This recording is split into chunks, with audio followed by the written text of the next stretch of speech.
એનો તમને એક દાખલો આપે, ગામડા ગામમાં દીકરી છે ને, દીકરી એ ઘરનું બાપુ અદ્ભુત પાત્ર છે. ભાઈઓ હોય, ભાભીઓ હોય, મા બાપ હોય, દીકરી હોય, દીકરો હોય, પણ દીકરી છે ને, દીકરી ઈ આખા ઘરનાનું કામ કરતી હોય. ભાઈ કઈ કામ બતાવે તો દીકરી દોડીને કામ કરે, ભાભી બતાવે તો ભાભીનું કામ કરે, માં બતાવે તો માનું કામ કરે. પણ એ દીકરીને જેથી એનો બાપ કામ સીધે ને, તેથી દીકરીની કહું તૂટે કે આજ મારા બાપાએ મને કામ સીધું. બાપુ દીકરીનો બાપનો જે નાતો છે ને, એ અતૂટ નાતો છે. એક ગામડા ગામની માલિકા એક બાપે કીધું, બેટા ગામના પાદરમાં ખેતર, કે બેટા હું હાથી લઈને જાઉં છું, મારું ભાત દેવા આવીશ? કે હા બાપુ આવીશ, ચોક્કસ આવીશ. જાઉં કે હમણાં રોટલા બનાવીને ભાત લઈને આવું. બાપ એ કે હાથી લઈને, અને એની દીકરીએ ભાત તૈયાર કરી અને આજુબાજુ એની બેનપણી હતી ને, 3-4 બેનપણીને કીધું હાલો ને મારા પાદરમાં અમારું ખેતર છે ને, મારા બાપુ હાથી લઈને ગયા છે, ભાત લઈને આપણે હારે હમણાં આવતી રહેશે. એ 4-5 બેનપણીઓની ભાત લઈને દેવા જાય છે. વચ્ચે એક નાની એવી નદી આવે અને ગોઠણ ગોઠણ હમું પાણી, બહુ જાજુ પાણી નહીં પણ પાતળું પાતળું પાણી, અને નદીના હામા કાંઠે ખેતર. એ નદીમાં એ 4-5 દીકરીઓ ઉતરી અને સામેની ભેખડમાં નજર કરીને તો બાપુ એક ડાલા મથો હાવજ ક્યાંકથી માળણ કરી અને આવેલો, દાંતમાં કઈક કરજ ભરાણી ગઈ અને આમ નામ પંજા મારે, હાડકું ભરાણેલું દાંતમાં. અને હાવજ ની સામે દીકરીઓની નજર ગઈ ને, બધી દીકરી ઉભી રહી ગઈ કે સામે હાવજ બેઠો, કેમ જાવું? ઓલી બીજી બધી બેનપણીઓ પાછી વળી ગઈ, પણ ઓલી દીકરી હતી ને એ પાછી ન વળી. એ કે હું પાછી વળી જઉં, મારા બાપુ ભૂખ્યા રહ્યા. જો આ દીકરીમાં એટલો ફેર, દીકરો હતો ઘર ભેગો થઈ જાય કે બાપા એક દિન ભૂખ્યા નહીં મરી જાય. દીકરીને એ વિચાર આવ્યો કે મારા બાપુ આજ આખો દી હાથી આંકે ભૂખ્યા રે, આ નો આવે કઈ નહીં, હું એકલી જાઉં. હાવજ નું ધ્યાન નથી, હાવજ બેઠો બેઠો પંજાથી કરત કાઢે છે અને દીકરી આલીબાઈ પાણીમાં છબાંગ છબાંગ છબાંગ મડી પગલા માંડવા. હાવજ ને ખબર નથી કે માણા હેલું આવે છે. અને હાવજ ની પડકે બરોબર આમ દીકરી આવી ત્યાં દીકરીને વિચાર આવ્યો કે આને મોઢામાં કઈક ભરાણું લાગે છે, અને આ ગમે એમ તો જાનવર છે ને હું ગમે એમ તો માણસ છું. બાપુ જો ખાનદાની બજારમાં મળતી હોત ને તો પૈસા વાળા આપણે હાટું વધવા જ ન દે. એને એમ થયું કે જાનવર છે, એના મોઢામાં કઈક ભરાણું છે, હું માણસ છું, મારે આને કઈક મદદ કરવી જોઈએ. એ આમ ભાત બાપુ મૂક્યું હો કાંઠે અને આમ હાવજ ની આગળ આવી અને જેમ ડોબાનું મોઢું બાપુ જેમ માલધારી પકડે ને એમ હાવજ નું જડબું ચાલ્યું હો. 17-18 વર્ષની દીકરી હાવજ સમજી ગયો કે આ મને ભરાણું છે ને કાઢવામાં મને આ કઈક મદદ કરશે, એટલે હાવજ બાપુ સ્થિર થઈ ગયો. અને ઈ હાડકાની કરજ આમ કાઢે છે ને, એમાં એક જુવાન બાપુ આમ નદીના પેટાળમાંથી એક ઘોડલી લઈને વિયો આવતો હતો. એવો બાપુ તરવરિયો જુવાન અને કાળી મકોડા જેવી ઘોડલી માથે બેઠો હતો. એ ચારે પગ હંકેલી નદીના પેટાળમાં વેતી મૂકેલી મણિકા જેવડા પીંડા ઉડાડતી બગાડ ઘાટ કરતો આવતો હતો. અને બાપુ આમ નજર આમ હાવજ ને જોયો, ઘોડી આમ બ્રેક મારી, ઘોડી ફડકી ગઈ. અને જુવાન ને એમ થયું મારી બેટી ઘોડી કેમ ફડકી ગઈ. અને આમ જ્યાં નજર કરીને ત્યાં તો જણ ને બાપુ પરસ્યો વળી ગયો. 17-18 વર્ષની દીકરી હાવજ નું જડબું ચાલીનું પેલી ઓભાર. પણ જણ ને એમ થયું વાહ વાહ વાહ વાહ. અને હાવજ નું જડબું ચાલેલું ને એને મનો મન નક્કી કર્યું હતું કે હવે લગ્ન કરું તો આના હારે, બાકી આખી દુનિયાની દીકરીઓ માન બેન છે મારી માટે.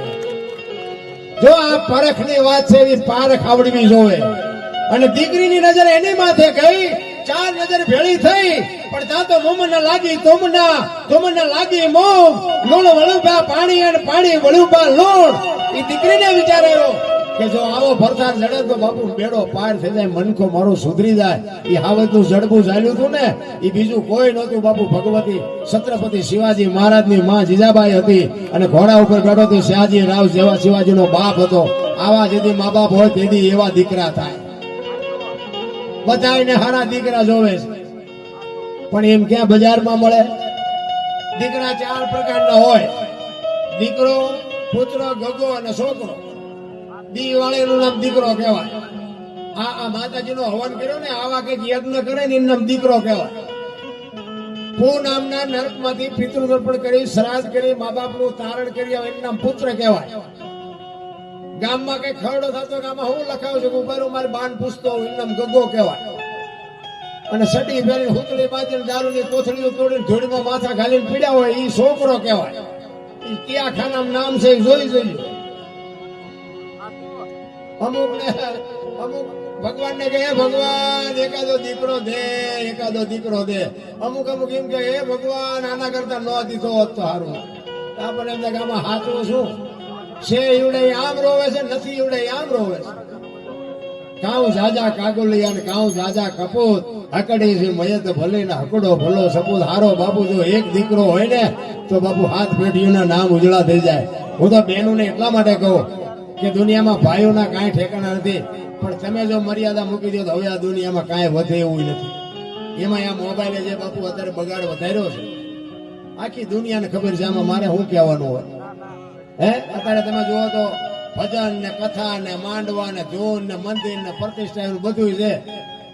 તો હું એમ કહું છું કે આટલું બધું આ ભક્તિ ફાટી નીકળે છે તો બગાડ ક્યાં નથી ટકતો? બગાડ ઉભો જ નથી થતો. આ બધા કામ આ ધર્મના થાય છે ખોટા થાય છે એ મારી વાત નથી, પણ ઊભું કેમ નથી રહેતું? વાત પણ સત્ય બાપુ કઈક છુપાય છે 100%ની વાત છે.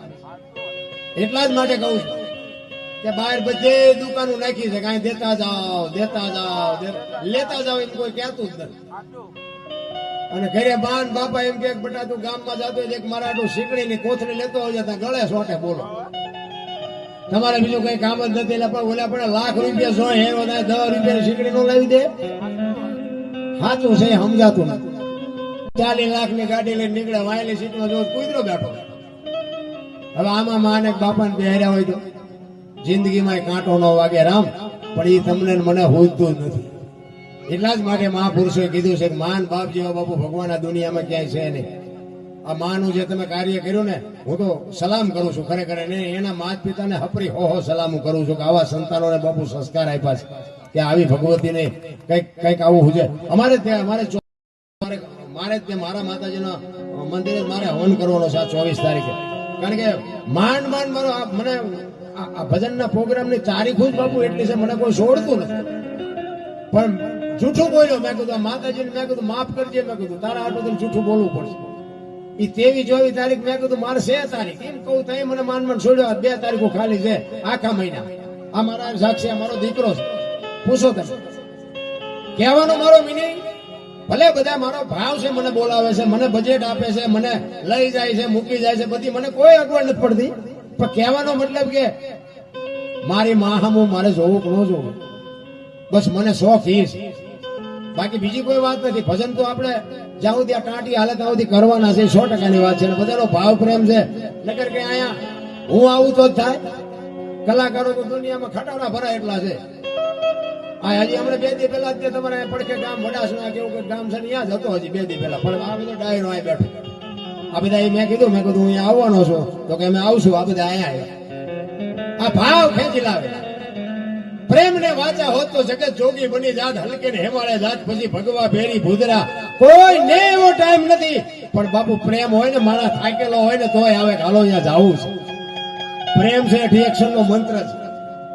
પ્રેમ હોય ને અહીંયા પરમેશ્વર ને આવવું પડે અને પ્રેમથી જ પરમેશ્વર આવ્યો છે. દુર્યોધનના 32 ભાતના ભોજન મૂકીને બાપુ વિદુરની ભાજી ખાધી ઇતિહાસ સાક્ષી બોલે છે. વિચાર કરજો. અખિલ બ્રહ્માંડના માલિકે સબરીના બોરા ખાધા. શું કામ ખાવા પડે?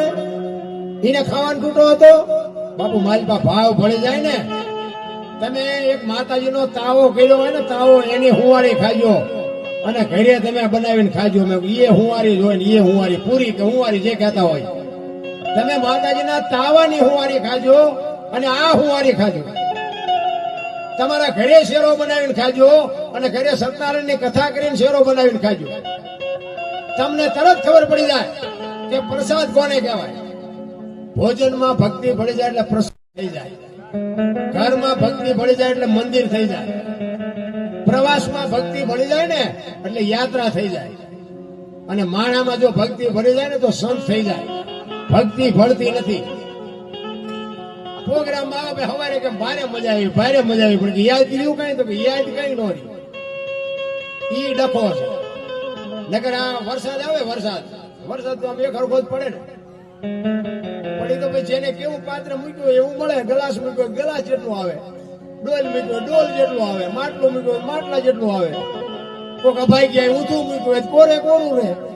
આમાં તો શું લેવું છે મૂકવું એ તો આપણે જોવાનું ને. મજા આજી નહીં છે બધા. તમને અને મને એક માણસનો અવતાર મળ્યો છે. મને તો એમ થાય કે સ્વર્ગ વર્ગ છે ને, બધા કે સ્વર્ગમાં આમ છે ને આમ છે, કાંઈ છે નહીં. સ્ટેજ ઉપર આ દુનિયા મને જોવે છે ને ભલે જોવે. સ્વર્ગ આપણે બેઠા છીએ ને સ્વર્ગમાં બેઠા છીએ. કોઈને વ્યામ હોય કે ઉપર સ્વર્ગ છે ના, કાંઈ છે નહીં. બધા કહે ને ઇન્દ્ર ભગવાન સોનાના સિંહાસન ઉપર છે ને ઇન્દ્રની અપસરાયું નાચ કરે છે ને અહીંયા ફુવારા છે તો અહીંયા કોઈક જીવ્યું હોય તો કહો તો મારે પગ ચાલવા છે. કઈ છે નહીં. ડીંગો ડીંગ આમ જ હાલે. આ બેઠા છે ને આ સ્વર્ગ. મેં તમને પૈસા આપ્યા છે, હું બોલું છું, તમે સાંભળો છો. આ શું છે? આ તમે કે મારા દાબ તેમ તો કઈ સાંભળતા નથી. અમને અહીંયા અત્યારે ચડાવ્યા, તમે હેઠે બેઠા છો. આ જ સ્વર્ગ છે, બાકી કોઈ સ્વર્ગ વર્ગ છે નહીં. મા બાપના ચરણમાં સ્વર્ગ છે અને હરિભજનમાં કે આવી માના સાનિધ્યમાં. બાકી સ્વર્ગ વર્ગ ગોતતા નહીં જાય. મેં આ ખટારો આંક્યો 20 વર્ષ આંક્યો. આખી દુનિયા રખડી આવ્યો. આખી દુનિયામાં લાવો લાવો જ કરે છે. કોઈ કઈ વાતમાં છે નહીં. અને જીવનનો સિદ્ધાંત હોવો જોઈએ, એક વ્યસન ન કરાય. જોકે અમારા બીડીનું એક વ્યસન છે એટલે અમારે બહુ ફે મારી નથી કહેવાતું. મા બાપની સેવા કરાય, વ્યસનથી થોડુંક આઘું રહેવાય અને કુટુંબ પરિવારમાં એકતા રખાય. બસ ગાડું હાલવાનું, ટેસ્ટથી હાલવાનું. કોઈની પાસે કઈ શિક્ષણ લેવા નહીં જવું પડે. આખા ગામ મારે મેળ હોય, હગા પરિવાર મેળ ન હોય. બોલો તો શું કરવાનું? આ અને એકતાનો દાખલો તમને આપું. એક સિંહ જેવું જનાવર હોય ને, લાકડી તમારા હાથમાં હોય ને તો સિંહ તમારા પાસે ન આવે. એને એમ થાય લાકડી છે. એક કૂતરા બે ચાર હોય ને, કૂતરા તમે વાંકા વળીને આમ પાણો ઉપાડવા ઘોડે કરો ને તો કૂતરા ન આવે. પણ ઓલું મધમાખીનું પૂરું હોય ને આવડો કાંકરો મારજો, પાટી ઘટાવે ને. શું કામ? એકતા છે. ને કે સિંહ કે કૂતરા જેવડું છે આવડે જ છે ને, પણ પાટીએ પડાવે ને. એકતા હોય ને કઈ બાપુ દુનિયા તમારથી પાટીએ પડે. લખી લેજો, સિંહ કરતા તાકાત હોય એકતાની. ભેગા રહેશો ને એની મજા કઈક જુદી છે. આ રામાયણ છે ને, રામાયણ આપણને ઈ જ બતાવે છે. મહાભારત ને રામાયણ એમ કે છે જેને જોઈને લઈ જાઓ. મહાભારત એમ કે છે કોઈને કઈ દેવું નથી. તો મહાભારત નું પરિણામ જુઓ, રામાયણ નું પરિણામ જુઓ. આપણને માર્ગ બતાવવા માટેના બે ગ્રંથો છે. રામ વનમાં જીયા હોય કે ન જીયા હોય આપણને કઈ ખબર નથી. બધા કે છે આપણે કેવી, પણ આ આવડા બાજ્યા કે એટલા મર્યા, જે કર્યું હોય આપણને કઈ ખબર. આપણે અહીંયા હતા નહીં, પણ કહેવાનો મતલબ કે એનું રિઝલ્ટ આપણે સાંભળો શું આવ્યું. ભીષ્મ જેવા તમે વિચાર તો કરો ભલામણા. એને છેલ્લે બાણની પથારીમાં કે હોવું પડ્યું. કેવો ભીષ્મ, કેવી બાપુ ગંગા માં જનેતા, એનો દીકરો, એને છેલ્લે આમાં હોવું પડે તો આપણી શું હેસિયત શું હતી?